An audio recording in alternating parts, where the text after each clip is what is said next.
The chandeliers trembled with light above the ballroom, scattering gold across silk gowns and polished marble, while whispers traveled faster than the music.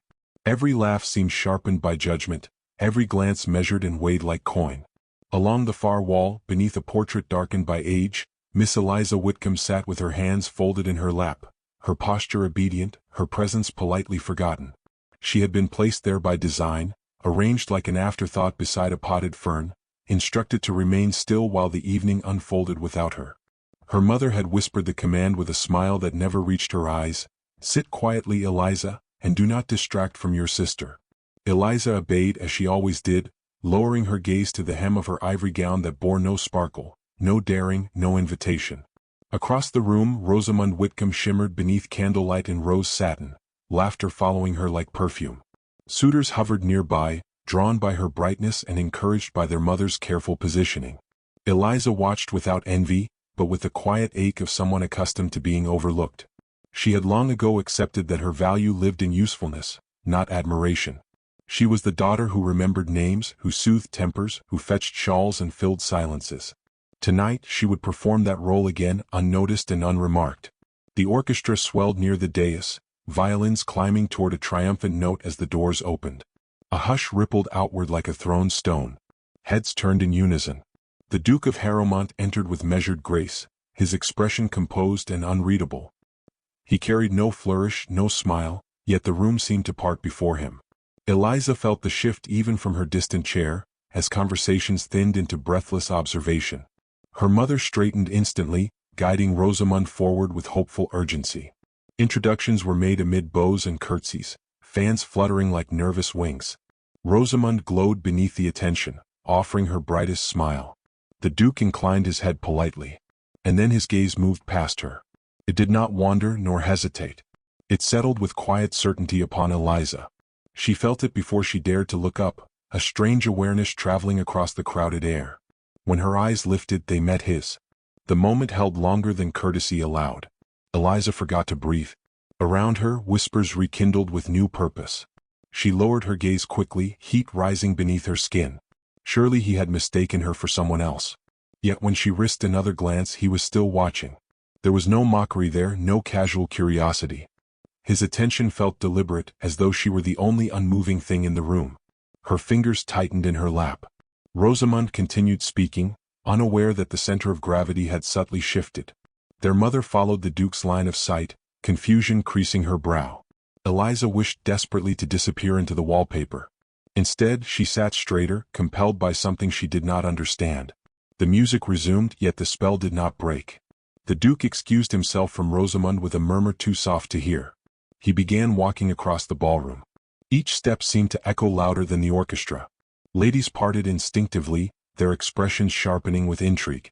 Eliza could feel their attention turning toward her like sunlight. Her heart beat painfully against her ribs. He stopped before her chair. Up close, his presence felt steadier than imposing. He bowed with formal respect. "Miss Whitcomb," he said, his voice low and composed. She rose too quickly, nearly tangling in her skirts. "Yes, Your Grace," she managed, mortified by the tremor she could not hide. A pause passed between them, thick with observation. "I believe this dance is unclaimed," he continued. Shock rippled through the nearest listeners. Eliza glanced instinctively toward her mother. The woman looked as though the floor had tilted beneath her. Rosamund stood frozen, smile faltering at its edges. Eliza knew she ought to refuse to correct this obvious mistake. Yet the Duke's expression held a quiet insistence that silenced protest. "I would be honored," she whispered. His hand offered itself with patient courtesy. When her gloved fingers touched his, a murmur swept the room like wind. He led her toward the center of the floor. Eliza felt every stair pressing against her back. The music swelled once more, wrapping them in sound. As they began to move, she sensed that something irreversible had quietly begun. For the first time she was not invisible. The realization frightened her more than attention ever could. She kept her eyes lowered, afraid that meeting his gaze again would undo her composure.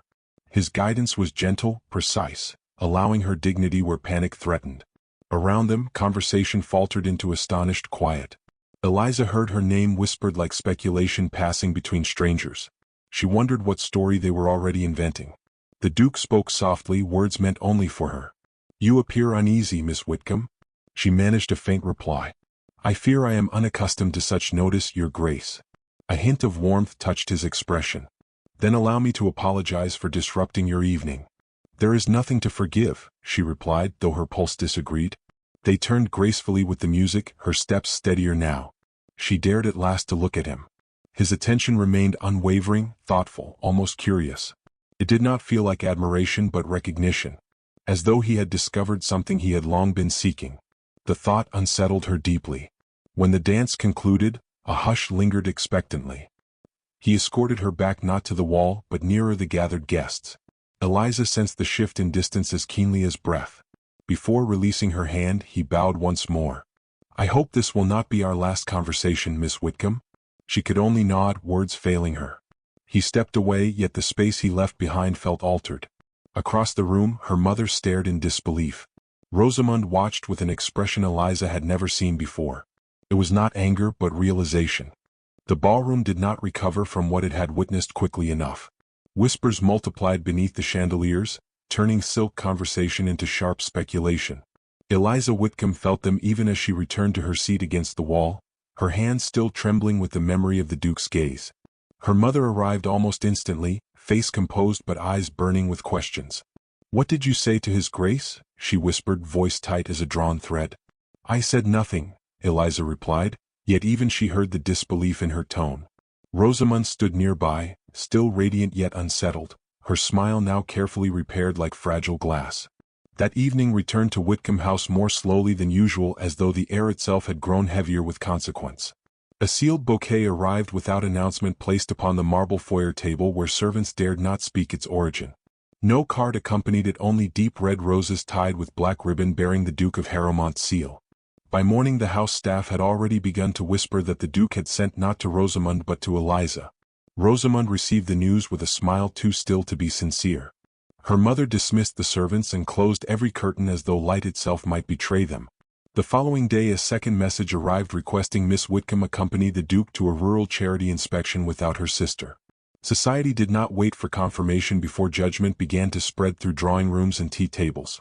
Ladies who once praised Rosamund now lowered their voices when Eliza's name was mentioned. Rosamund's laughter grew thinner as the days passed and attention no longer followed her with certainty.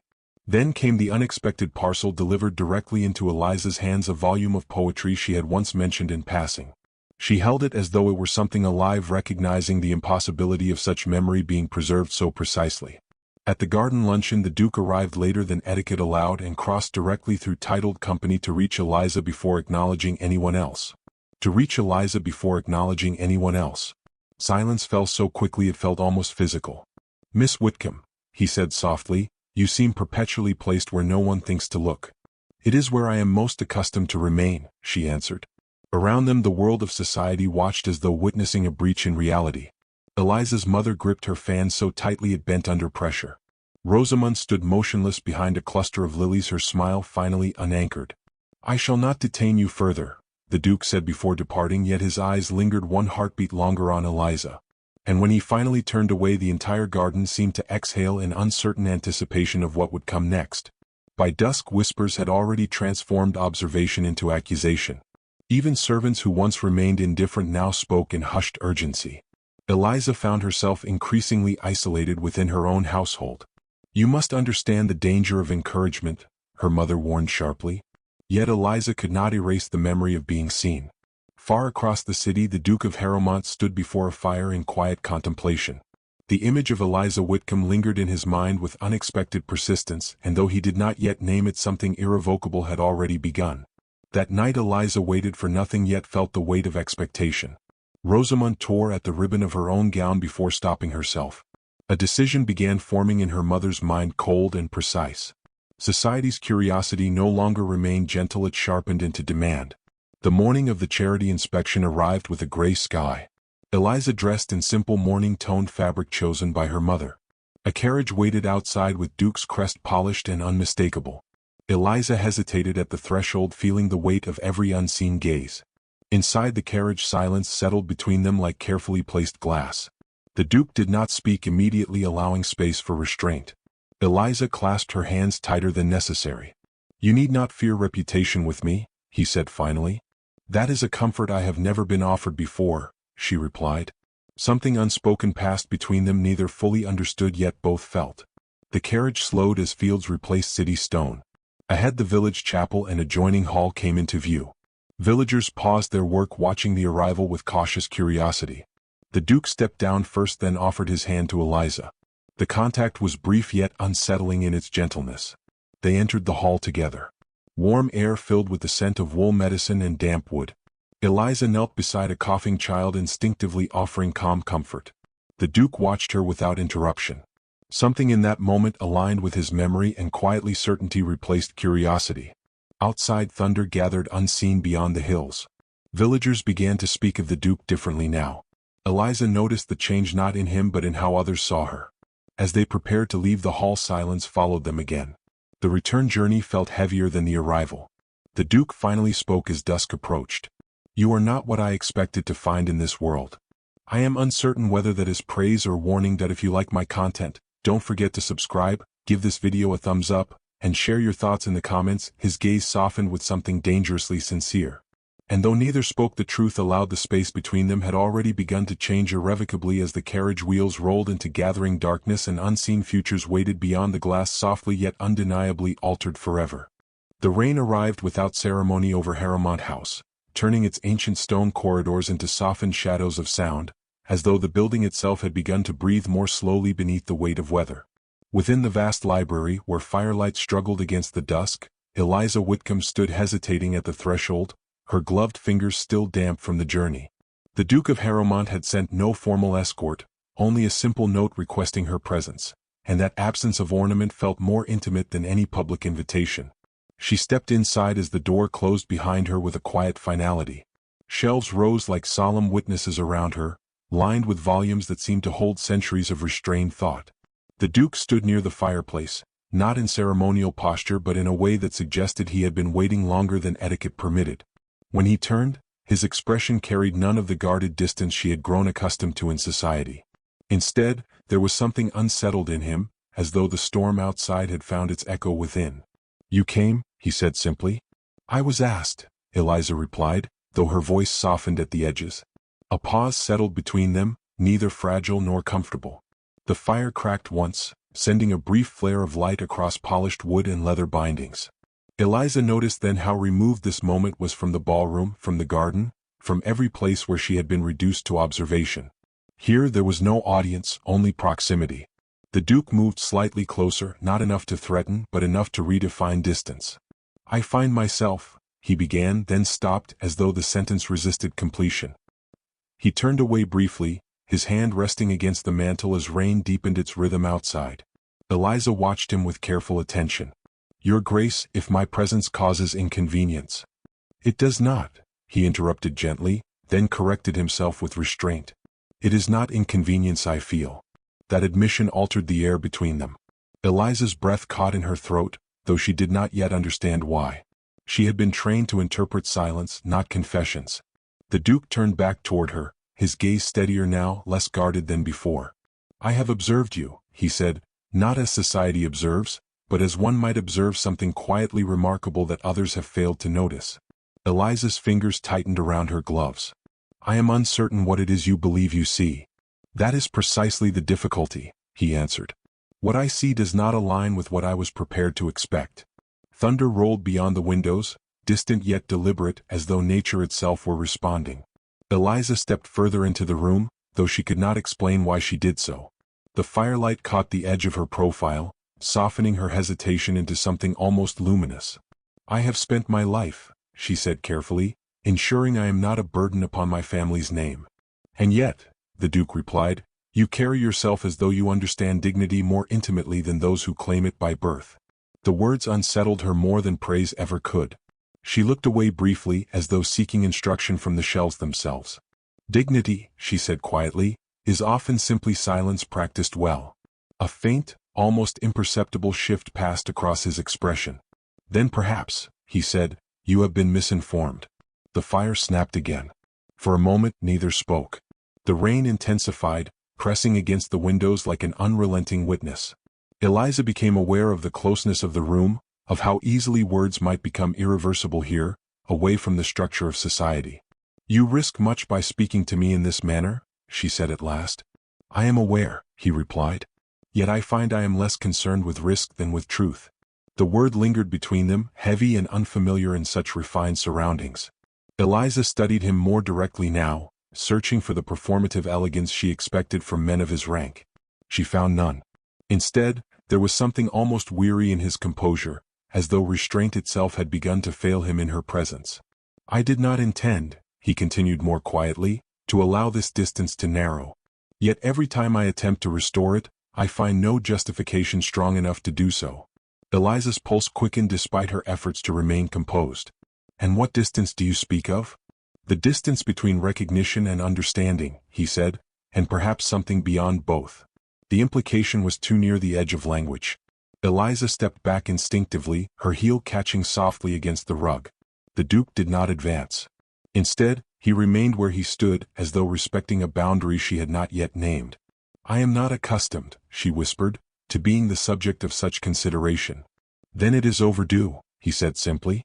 A knock sounded faintly at the far end of the corridor, distant enough to be uncertain. Both of them froze. The library suddenly felt larger, more exposed. Eliza's thoughts scattered briefly toward her family, toward Rosamond, toward the fragile order she had never questioned until now. The Duke lowered his voice. "There are eyes upon every action I take," he said, "and yet none of them see what is presently before me." Eliza met his gaze again, this time without retreat. "And what is before you, your grace?" He hesitated, and in that hesitation lay something dangerously honest. "Something I did not expect to find," he said, "and cannot easily dismiss."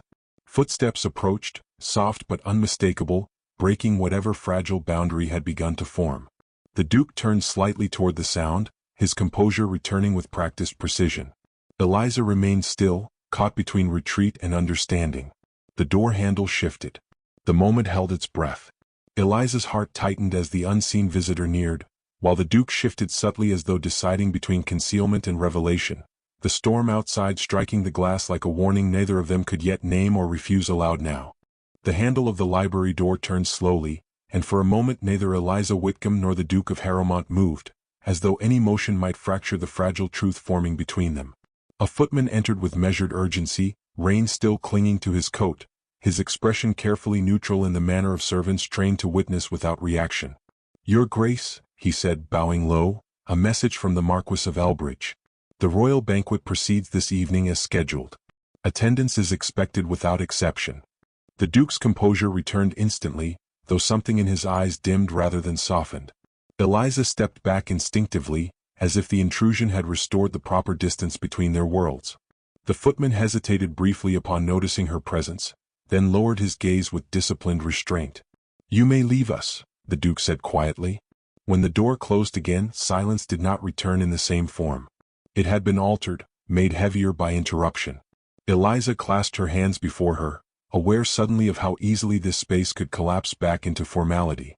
"You were saying something," she murmured, though she no longer knew whether she wished to hear the answer. The Duke turned toward the fire, his voice controlled but distant. "It appears the evening will not allow for further clarity here." Eliza felt the words like a gentle dismissal, though not unkindly intended. "Then I should return to my father's carriage," she said. He did not answer immediately. Instead, he looked at her with an expression that seemed to weigh consequence against restraint. "You will attend the banquet," he said finally. "I was not invited," she replied. "That," he said, "is a detail that will cease to matter by the time we arrive." The certainty in his tone unsettled her more than uncertainty ever could. Yet there was no arrogance in it, only inevitability. Before she could question further, he stepped toward the desk and wrote a brief instruction on paper sealed with his crest. Within the hour, Eliza found herself not in quiet withdrawal, but within the echoing grandeur of the royal hall. Chandeliers blazed above a sea of silk and authority, and every movement carried the weight of expectation. Rosamond Whitcomb stood among titled ladies, her expression carefully composed, though her eyes betrayed unease at Eliza's unexpected presence. Whispers spread instantly, more refined than those of the ballroom, yet sharper in consequence. Eliza felt them like pressure against her skin. Her mother looked as though she had lost control of gravity itself. The Duke entered without announcement, yet the room recognized him before his name was spoken. Conversation thinned into reverent silence. He crossed the marble floor with unbroken focus, ignoring every offered introduction until he reached Eliza. "You are here," she said softly, though it was not a question. "I said you would be," he replied. Before she could respond, the orchestra began its opening strain. The Duke extended his hand, not as invitation but as certainty. "May I have this dance, Miss Whitcomb?" Gasps flickered through the hall like struck flint. Rosamund's face drained of color, though she did not move. Eliza hesitated only a moment longer than breath allowed, then placed her hand within his. As they stepped onto the floor, the weight of every gaze pressed upon them. Yet the Duke's attention remained fixed solely on her, as though the world had narrowed to a single unignorable truth. "You have placed yourself in considerable difficulty," Eliza whispered. "I have placed myself exactly where I intended," he replied. Their steps aligned with unsettling precision, and with each turn the distance between intention and revelation diminished. Eliza felt something shift not only in the room but within her own understanding of consequence. "You risk scandal," she said. "I risk silence," he answered, "and I find I can no longer afford it." The final turn of the dance slowed, and the music softened as though anticipating something yet unsaid. The Duke guided her gently to a halt at the center of the hall. Every presence around them seemed suspended. He released her hand only to face the gathered assembly. The silence that followed was absolute. "I have spent my life," he began, his voice carrying without strain, "observing the expectations placed upon name, rank, and appearance." Eliza felt her breath tighten. "And I have observed," he continued, "that such expectations often obscure what is most deserving of recognition." A ripple moved through the crowd. "My intention," he said, turning slightly toward Eliza without breaking his address, "is not to defy society for spectacle, but to correct my own silence where it should not have existed." Rosamund's fingers clenched her fan. "There are those who assume familiarity dictates value," the Duke continued, "and those who assume visibility equates to worth." Eliza's heartbeat echoed in her ears. "I find myself no longer able to agree with either assumption." The silence that followed was no longer reverent, but volatile. He turned fully toward Eliza then, and in that movement the room understood before words could complete the thought. "I will not disguise what has become clear to me," he said, voice lowering only slightly. "I intend to pursue Miss Whitcomb's regard with full awareness of consequence." A collective inhale swept the hall. Eliza stood motionless, caught between disbelief and dawning inevitability. Rosamund took a single step forward, but no words emerged. The Duke did not look away. And in the silence that followed his declaration, the entire world seemed to wait for what Eliza would choose to become next. The reaction did not arrive as a single sound but as a fracture through silence, spreading across the royal hall. Murmurs rose in restrained waves, no longer polite but uncertain. Eliza felt it before hearing it, the shift of gaze turning sharper, heavier. Her mother went pale with disbelief. Rosamund stood rigid, composure cracking at the edges. The Duke did not move. He remained as if the room no longer held authority over him. Eliza's hands trembled, though she kept them still. She had spent her life in the margins, yet now every expectation forced her into the center of consequence. The air felt too full to breathe. A noble voice attempted to restore order, but it faltered at once. The Duke's presence alone redefined control within the hall. Rosamund finally spoke, voice strained. "Is this a spectacle, Your Grace?" He turned briefly. "No. It is recognition long delayed." The words settled without resistance. Eliza felt something inside her shift, quiet and irreversible. She looked at him fully and understood that invisibility could not protect her anymore. The chandeliers burned above like trapped stars, and for the first time Eliza Whitcomb did not step back from being seen. Rosamund's voice broke through at last, quieter now, almost pleading. "And what becomes of me in this, brother?" But no answer softened the space between them. The Duke finally offered Eliza his arm once more, not as command but as choice. She hesitated, then placed her hand within his again, feeling the certainty of it settle into her future. Behind them, the hall remained frozen, watching the moment that would be spoken of for years to come.